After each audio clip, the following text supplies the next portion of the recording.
해상화물 운송 사업은 수로에서 물건을 운송하거나 이에 수반되는 업무를 하는 것이다. 운송 사업의 외의 것을 얘기한다.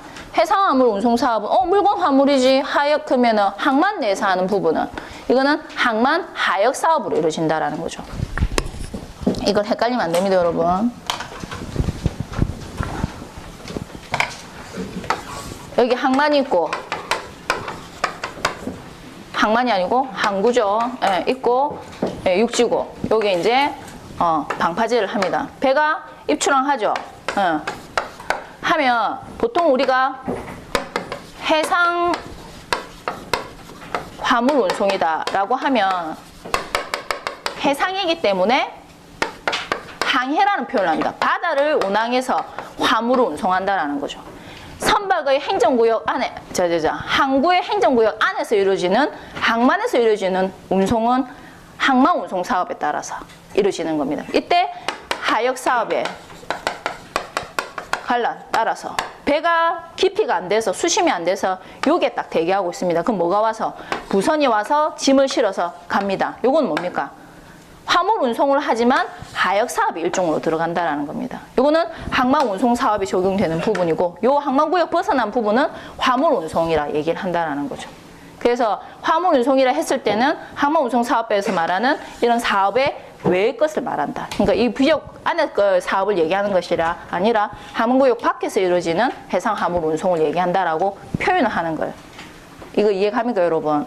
헷갈리시면 안 됩니다. 원래는 우리가 해상 운송 하면 해상, 바다에서를 얘기하죠. 항만구역은 뭘로 봅니까? 육지로 봅니다, 여러분. 그렇게 생각, 평수구역은 육지로 본다고 보시면 됩니다. 규정을 해상 화물 운송에서 정하는 법규를 이 안에서 적용시키지는 않습니다. 그래서 저번에 입출항법 할 때 이 항만구역 내에서만 예선 사업하는 사람은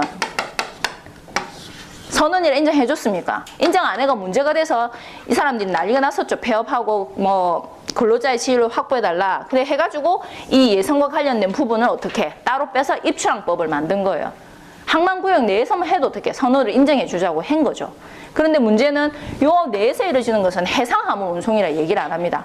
항만 운송이라 얘기하지. 알겠습니까? 그래서 이건 해상인 바다에서. 그래서 이 해상화물 운송 정의 내릴 때 항만 운송 사업법에서 말하는 항만 운송은 제외한다라고 얘기를 하는 거예요. 항만에서 짐들은 뭐 해요? 검수하죠.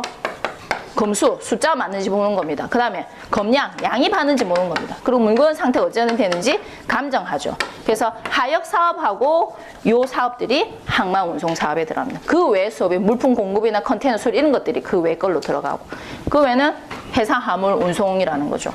해상 화물 운송과 해상 여객 운송으로 나뉘죠. 그건 뭐 있어요? 우리가 운송할 때 외국을 갈 수도 있고 아니면 우리나라 연안에서 운항할 수도 있죠. 그래서 이거 두 개로 하면 뭘로 나뉩니까? 외항선, 내항선으로 나뉩니다. 여객도 내항선, 외항선으로 나뉜다는 거죠. 그 다음에 배가 외항선이지만 규칙적으로 항시 움직이는 거, 정기선이라 하고. 그 다음에 부정기, 정기적으로 안 움직인다고 부정기선. 내항도 이렇게 나뉘고, 이렇게 나뉘는 겁니다. 이렇게 했을 때 다 나누는 거죠. 대상이 여객이냐, 화물이냐. 그게 외국으로 가느냐, 아니면 국내에서만 운항하느냐. 그리고 외국으로 갈 때 정기적으로 운항하냐, 필요에 따라서 운항하는 부정기선이냐. 이렇게 해서 종류가 쭉 들어가는 요것만 뭡니까? 해운법에서 말하는 화물 운송, 여객 운송이라는 거죠. 됐습니까? 예.